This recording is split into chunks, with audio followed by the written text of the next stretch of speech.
أعوذ بالله من الشيطان الرجيم يعتذرون إليكم إذا رجعتم إليهم قل لا تعتذروا لن نؤمن لكم قد نبأنا الله من أخباركم وسيرى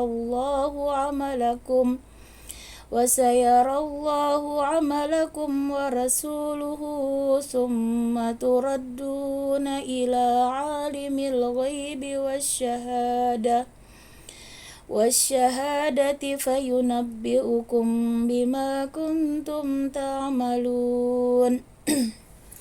Nah, jadi surat At-Taubah ini pada umumnya menceritakan ya tentang bagaimana kita menyikapi ya beberapa kaum yang ada di Madinah ketika itu. Rasulullah memberikan contoh ya ketika kita berhadapan dengan berbagai macam kalangan, ada kaum kafir ya, kemudian kaum muslimin, muhajirin, ansar, kemudian kaum munafikun, kaum munafik. Nah, di ayat ini memang di surah ini paling banyak ya, kemarin kita sudah membahas beberapa ya tentang kaum munafik, dan pada ayat ini pun ya kembali Allah memberikan gambaran ya kepada kita bagaimana Rasulullah memberikan sikap yang harus dilakukan ya terhadap kaum munafik tersebut. Nah, jadi di ayat 94 di sini Allah berfirman yang artinya mereka orang-orang munafik yang tidak ikut berperang akan mengemukakan alasannya kepadamu ketika kamu telah kembali kepada mereka. Nah, jadi Allah sudah memberikan informasi ya kepada Rasulullah bahwa orang-orang munafik yang tidak ikut berperang ya, perang Tabuk ketika itu, maka mereka nanti akan memberikan alasan ya kepada Rasulullah ketika Rasulullah sudah kembali dari peperangan. Maka Allah menegaskan di sini kepada Rasulullah, katakanlah Muhammad, janganlah kamu mengemukakan alasan. Jadi Rasulullah disuruh memberikan jawaban ya kepada orang munafik, tidak usah memberi alasan gitu ya kepada orang munafik. Jadi Allah memberikan redaksi langsung bagaimana Rasulullah menjawab ya ketika mereka akan memberikan alasan. Kami tidak percaya lagi kepadamu. Sungguh Allah telah memberitahukan kepada kami tentang beritamu, dan Allah akan melihat pekerjaanmu, demikian pula Rasulnya. Kemudian kamu dikembalikan kepada Allah yang Maha mengetahui segala yang gaib dan yang nyata. Lalu Dia memberitakan kepadamu apa yang telah kamu kerjakan. Nah, jadi kata Allah, Rasulullah tidak usah menanggapi ya ketika mereka memberikan berbagai macam alasan. Justru diperintahkan bahwa Rasul mengatakan kepada mereka tidak usah memberikan alasan, karena Allah sudah memberitahukan ya apa yang ada di hati mereka bahkan ya, dan apa yang mereka nyatakan. Nah, jadi tidak perlu lagi mereka mengemukakan alasan karena Allah sudah membongkar semua bahkan apa yang ada di hati mereka. Dan Allah di sini akan memberitakan semua apa yang mereka kerjakan. Nah, jadi di sini kita melihat bagaimana ciri berikutnya ya dari orang munafik itu, mereka itu kebanyakan tidak mau ya melakukan perjuangan ya, enggan berjuang, enggan berjihad ya, baik dengan harta apalagi dengan jiwa, karena mereka cenderung cinta dunia. Jadi mereka sangat sulit ya untuk mau berkorban, itu sangat berat bagi mereka ya untuk berkorban. Nah, jadi mereka selalu mengemukakan berbagai alasan ya ketika ada suatu momen ya, waktu itu perintah berjihad. Nah, maka mereka akan membuat berbagai alasan agar bisa menghindar ya dari tugas jihad tersebut, kewajiban berjihad. Nah, jadi ini menjadi pelajaran bagi kita ya, karena Allah melihat ya ketulusan kita ketika berbuat kebaikan ya. Kita harus murni dari hati ya, ikhlas. Karena tidak ada gunanya ternyata ya ketika di sini ya baik yang tidak mau bahkan yang mau sekalipun, ketika niatnya itu tidak ikhlas karena Allah, maka Allah tahu apa yang ada di hati kita. Jadi agama itu benar-benar ketulusan ya, artinya keikhlasan kita dalam mengabdi ya kepada Allah dan juga senantiasa mentaati Rasul. Nah, itulah bukti keimanan yang sebenarnya. Jadi iman itu benar-benar di hati yang Allah nilai ya, seperti apa hati kita pada dasarnya, itulah yang menjadi nilai kita di sisi Allah.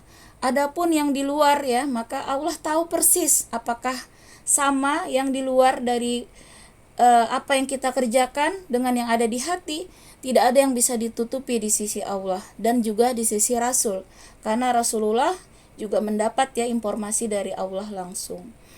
Nah, disinilah yang pertama ya kita teladani. Kalau kita memang benar-benar ya tidak bisa uzur syar'i, nah itulah yang Allah ridai ya, ketika kita tadi tidak ikut suatu kegiatan ya yang sudah diperintahkan Allah, harus benar-benar uzurnya syar'i. Kalau memang ada niatan-niatan lain ya yang tidak sesuai ya, maka Allah tahu semua, maka akan sia-sia.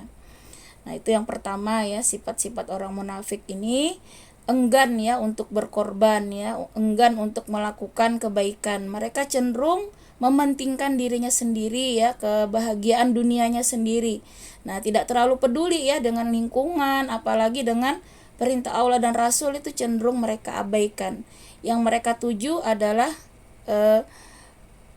dunia ya semata. Itulah ciri yang pertama yang harus kita jauhi ya. Semoga Allah melindungi kita ya dari hubut dunia ya, cinta dunia, sehingga membutakan ya mata kita, melesukan badan kita untuk berbuat kebaikan. Nah, kemudian di ayat ke-95, sayahlifuna billahi lakum idza qalabtum ilaihim litu'ridu anhum fa'aridu anhum innahum rijsu wa ma'wahum jahannamu jazaa'an bima kanu yaksibun. Mereka akan bersumpah kepadamu dengan nama Allah ketika kamu kembali kepada mereka, agar kamu berpaling dari mereka. Maka berpalinglah dari mereka, karena sesungguhnya mereka itu berjiwa kotor, dan tempat mereka neraka jahanam, sebagai balasan atas apa yang telah mereka kerjakan. Nah, di sini sudah sangat jelas ya, balasan bagi kaum munafikun ya, maka neraka jahanam. Nah, jadi janji Allah sangat berat ya, azab yang sangat berat yang akan diberikan ya kepada orang munafik. Allah katakan mereka itu berjiwa kotor dan tempat mereka neraka jahanam. Nah, jadi benar-benar hati inilah menjadi sangat utama ya untuk senantiasa kita bersihkan dari sifat-sifat buruk, dari sifat-sifat tercela, karena hati-hati kita inilah nanti yang akan menghadap kepada Allah ya, yang akan dinilai oleh Allah. Nah, di sini Allah perintahkan ya Rasulullah untuk berpaling. Jadi tidak usah dihiraukan begitu ya. Allah perintahkan Rasul untuk tidak menghiraukan mereka, berpaling dari mereka. Artinya dalam pergaulan ya, ketika kita menemukan orang munafik ya dengan tanda-tanda yang sudah banyak Allah jelaskan ya, maka kita sebaik berupaya ya untuk tidak terlalu berdekatan ya. Artinya menjaga jarak ya, karena ini bisa mempengaruhi ya jiwa kita sendiri ya, karena keburukan itu juga akan bisa ya menular, sebagaimana hadis Rasul ya, teman itu sangat berpengaruh. Nah, ketika temannya baik ya, maka akan terikut baik itu kemungkinan besar ya. Begitu juga ketika temannya buruk, bisa jadi juga akan terikut ya ketika kita tidak kuat ya imannya. Nah, karena itu Allah perintahkan ya ketika menjumpai ya orang munafik ini, mereka sukanya bersumpah. Nah, ini ciri lainnya ya, mudah sekali bersumpah atas nama Allah untuk membenarkan alasan mereka ya, dikit-dikit bersumpah ya, padahal sumpahnya palsu, padahal tidak sesuai ya dengan kenyataan. Nah, inilah ciri-ciri mereka ya, bersumpah dengan nama Allah untuk membenarkan ya tingkah laku mereka. Maka Allah nyatakan mereka ini orang-orang yang jiwanya kotor ya, dan neraka jahanamlah sebagai balasan untuk mereka. Nah, kita membaca ayat ini kembali kita memeriksa hati kita sebenarnya ya. Karena kalau orang munafik sendiri ya jarang-jarang buka Quran ya, tapi kembali lagi Al-Quran ini adalah untuk kita ya sebagai umat Islam, untuk segera mendeteksi ya hati kita masing-masing, jangan sampai ada bibit-bibit kemunafikan di dalam jiwa kita. Kalaupun kita mendeteksi ada ya bibit-bibit munafik, misalnya mudah berjanji tapi sering mengingkari ya, kalau berkata sering berdusta, kalau dipercaya khianat, ya itu ciri-ciri munafik. Kemudian malas ya, mengerjakan kebaikan itu berat ya, kalau dimintai tolong misalnya itu berat, maka bisa jadi ya. Dan cinta kepada dunia itu lebih besar ya daripada akhirat. Nah, jadi apa-apa tuh dinomor satukan urusan dunia, akhirat itu sisa-sisanya. Nah, maka itu salah satu ya bibit-bibit kemunafikan yang harus kita waspadai. Maka segeralah kita membersihkan diri kita dengan bertobat ya, dan dengan sungguh-sungguh ya menjauhinya, serta kita tutup ya dengan kebaikan-kebaikan serta amal soleh. Ya mudah-mudahan ya Allah mengampuni kalaupun ada ya, karena kemunafikan itu bertingkat-tingkat juga ya. Ada yang tingkatnya memang udah terbiasa dia bohong ya, ada juga yang kadang-kadang berbohong ya, berarti kemunafikannya masih tingkat rendah tapi perlu kita waspadai. Apa tadi Nggak tahu itu pesan apa? Kerapu ikan bakar. Kerapu, oke. Ikan bakar ya. Baiklah, selanjutnya kita lanjut surat ayat ke-96.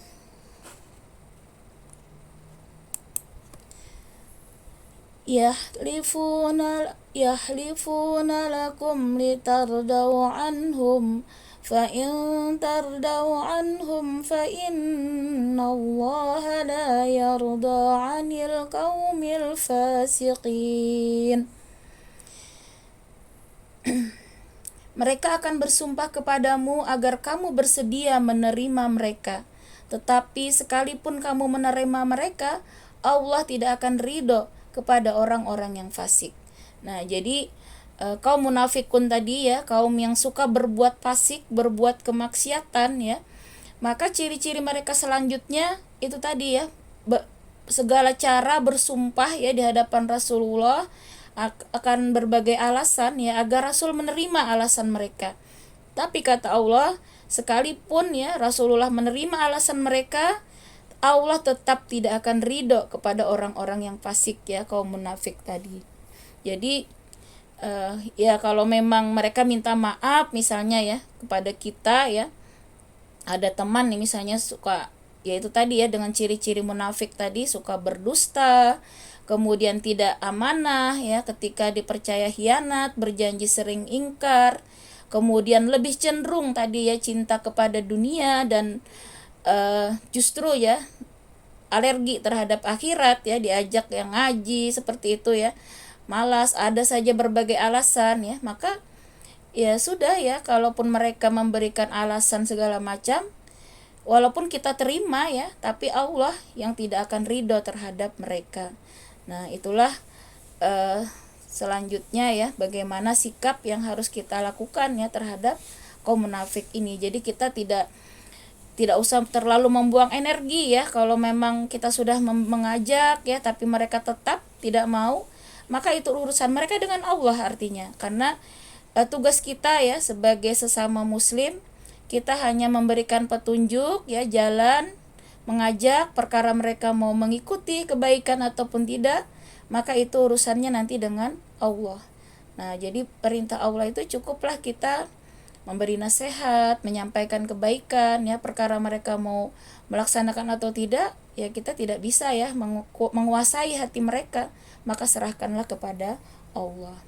Nah selanjutnya di ayat 97 di sini ada lagi ya, di Madinah itu orang-orang Arab Baduy. Nah orang-orang Arab Baduy ini orang-orang Arab yang ada di perkampungan-perkampungan yang jauh ya dari perkotaan. Nah orang-orang, kalau kita bayangkan tuh orang-orang yang di pelosok-pelosok ya, yang jauh dari kota ya, maka di sini juga Allah gambarkan bagaimana sikap orang-orang seperti itu ya di ayat 97. Al-a'rabu asyaddu kufran wa nifaqan wa ajdaru alla ya'lamu hududa ma anzalallahu ala rasulih wallahu alimun hakim. Jadi ayat 97 yang artinya orang-orang Arab Baduy itu lebih kuat kekafiran dan kemunafikannya, dan sangat wajar tidak mengetahui hukum-hukum yang diturunkan Allah kepada Rasul-Nya. Allah Maha Mengetahui, Maha Bijaksana. Nah, jadi kita di sini belajar ya, kalau kita sebagai orang kota ibaratnya ya, yang mudah akses ya untuk informasi, akses untuk menuntut ilmu ya, maka jangan sampai kita seperti orang Arab Baduy ini ya, yang mereka itu jauh ya dari informasi, dari akses ya untuk mendapatkan ilmu, sehingga dikatakan di sini orang Arab Baduy itu akan lebih kuat kekafiran dan kemunafikannya, dan sangat wajar kata Allah karena mereka tidak mengetahui hukum-hukum yang diturunkan Allah kepada Rasul-Nya. Nah, artinya jangan sampai kita yang justru tinggal di kota ini ya, dengan banyaknya kesempatan untuk menuntut ilmu, banyaknya akses ya untuk mencari informasi, mencari ilmu, tapi tidak kita gunakan, maka bisa jadi kita akan lebih buruk ya kedudukan kita di sisi Allah dari orang-orang yang di pedalaman ya. Nah, kalau orang di pedalaman kata Allah ya masih wajar karena mereka tidak tahunya ya, akibat kesulitan mungkin ya mencari pengajian, apalagi internet ya, jauh-jauh kalau orang desa terpelosok ya mungkin tidak kenal ya internet, mau cari pengajian, apalagi orang yang mau berdakwah ke sana juga kadang jarang-jarang ya. Nah, maka itulah yang mengakibatkan mereka kadang ya kuat kekafirannya dan kemunafikannya dikarenakan mereka tidak tahu. Namun Allah katakan masih wajar karena kondisi mereka. Nah, bagi kita ini merupakan tamparan keras ya, kalau kita yang hidup di kota ya, yang serba mudah ini ya untuk menuntut ilmu, namun ternyata kita sama dengan mereka ya, jauh dari kajian, jauh dari menuntut ilmu, maka sangat buruk ya kedudukan kita di sisi Allah. Nah, jadi sekarang ini tidak ada alasan ya kalau tidak tahu ya, karena sangat mudah ya kita mendapatkan informasi, hanya kita mau atau tidak ya untuk menuntut ilmu dimanapun kapanpun ya. Di era digital ini sangat mudah ya, kita mau ikut kajian live ya di Masjid Istiqlal aja bisa ya. Nah, tiap pagi itu juga ada di Masjid NTB itu, tiap pagi habis subuh itu kajian ya. Masya Allah, bagus-bagus ya, tinggal kita mau tidak meluangkan waktu, dan masih banyak ya kajian-kajian lain. Nah, karena itu jangan pernah kita sia-siakan kesempatan untuk terus menuntut ilmu, karena ilmu inilah ternyata yang akan menguatkan keimanan kita serta menjauhkan kita dari kemunafikan. Karena dengan ilmu kita paham ya akan hukum-hukum Allah, kemudian apa yang sudah disampaikan Allah dan Rasul-Nya. Karena kalau tanpa ilmu tadi ya, akibatnya akan semakin menguatkan kekafiran dan kemunafikan ya. Nah, itulah penyebab ya seseorang itu keras hatinya ya, diajak kebaikan itu susah ya, karena memang hatinya tertutup ya, karena tidak ada ilmu yang dia miliki, terutama di sini ilmu-ilmu agama ya. Nah, itulah yang mengeraskan hati seseorang ya untuk menerima nasihat, menerima kebenaran ya, karena dia memang menjauhi ya sumber-sumber kajian, sumber-sumber informasi. Nah, kemudian di ayat selanjutnya 98 Allah masih memberikan gambaran ya orang-orang yang Arab Baduy tadi. Kalau kita sekarang ya sama ya, orang-orang yang ada di pelosok-pelosok ya, yang jauh dari perkotaan. Wa minal a'rabi man yattakhidhu ma yunfiqu maghraman wa yatarabbasu bikumud dawair alaihim dairatus saw wallahu sami'un alim. Dan di antara orang-orang Arab Baduy itu ada yang memandang apa yang diinfakkannya di jalan Allah sebagai suatu kerugian. Dia menanti-nanti mara bahaya menimpamu, merekalah yang akan ditimpa mara bahaya. Allah Maha mendengar, Maha mengetahui. Nah, jadi ciri selanjutnya ya orang-orang yang terbelakang tadi dari segi ilmu agama ya, karena akibat ya tidak mau menuntut agama. ketika diajak berinfak itu ya, walaupun mau ya memberikan infak, namun mereka sangat berat ya, dan terus merasa ada kerugian besar ya ketika mereka menginfakkan hartanya. Nah, jadi di sini kaum Arab Baduy zaman dulu ya, di zaman Rasul itu, mereka itu berinfak, tapi ya mereka itu selalu berharap kalau umat Islam itu kalah dalam peperangan. Nah, mereka justru berharap orang kafir yang menang ya. Justru mereka berharap orang-orang kafir yang menang dan umat Islam ditimpa kekalahan, karena mereka tidak ingin lagi repot-repot membantu ya. Nah, tidak mau lagi mengeluarkan hartanya untuk membantu perjuangan Islam. Jadi karena saat peperangan itu ya, maka Rasulullah perintahkan ya semua umat Islam itu mengeluarkan harta yang mereka miliki, bahkan tadi perintah berjihad itu dengan dana pribadi ya. Jadi negara itu tidak menyiapkan, kalau sekarang kan disiapkan ya peralatan perang dari negara ya, kemudian biayanya. Nah, kalau di zaman Rasul, biaya perang itu semuanya murni dari masyarakat. Jadi negara itu tidak mempunyai kemampuan ya ketika itu untuk membiayai. Nah, itulah yang membuat orang-orang munafik ya, orang-orang Arab Baduy yang kurang tadi ya ilmunya ini, mereka merasa berat sekali ya kalau ada perintah berperang, perintah berjihad ya, perintah berinfak, karena mereka merasa rugi.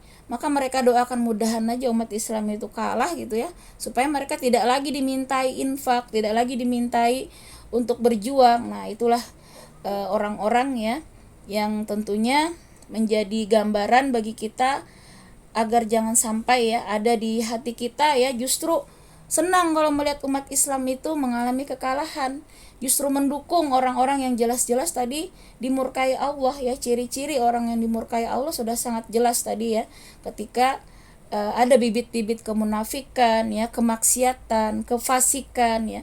Jadi kalau kita sudah melihat ya rekam jejak seseorang itu banyak bermaksiat ya, kemudian juga tanda-tanda kemunafikan sudah sangat jelas, namun kita masih mendukung mereka, maka hati-hati ya, kita akan menjadi bagian mereka nanti kelak. Nah, inilah menjadi pelajaran bagi kita ya. Allah tegaskan ya, walaupun tadi ya orang-orang Arab Baduy ini ingin ya umat Islam itu mengalami kekalahan ya dalam perang, kemudian mengalami mara bahaya, tapi kata Allah di sini, nah di sini Allah jelaskan, dia menanti-nanti mara bahaya menimpamu, merekalah yang akan ditimpa mara bahaya. Nah, Allah jawab langsung ya, mereka menginginkan umat Islam itu kalah, tapi justru merekalah nanti yang akan ditimpa mara bahaya. Allah Maha Besar, Allah Maha Mengetahui. Nah, kita sebagai umat Islam harus yakin ya, perjuangan di jalan Allah jangan pernah kita mundur ya dengan segala macam tipuan dunia. Kita harus fokus ya mendukung jalan Allah sampai hanya akhir hayat, hanya maut lah yang menghentikan langkah kita untuk berjuang di jalan Allah. Nah, karena kalaupun di dunia tidak mengalami kemenangan, sudah pasti ya di akhirat akan bertemu Allah dalam rahmat dan keridaan Allah. Sebaliknya ya, orang-orang yang ciri-cirinya tadi ya munafik, orang-orang Arab Baduy yang enggan tadi ya untuk berjuang di jalan Allah, maka kata Allah justru nanti mereka yang akan ditimpa mara bahaya. Dan di dalam tafsir dijelaskan bahaya itu bukan hanya di akhirat, di dunia pun mereka nanti akan merasakan azab Allah dengan berbagai macam ya azab Allah berikan. Nah, kemudian di ayat terakhir masih membahas ya, artinya di sini tidak semua juga orang Arab Baduy itu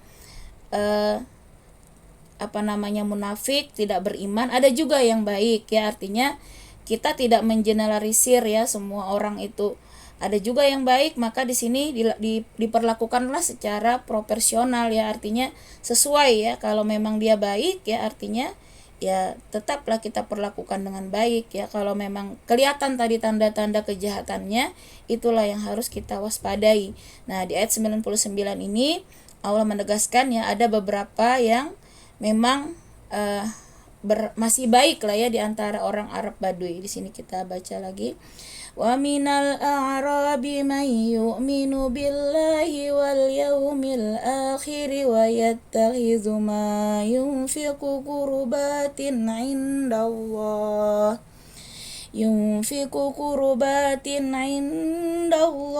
wa salawatir rasul ala innaha qurbatul lahum sayudkhiluhumullahu fi rahmatih innallaha ghafurur rahim.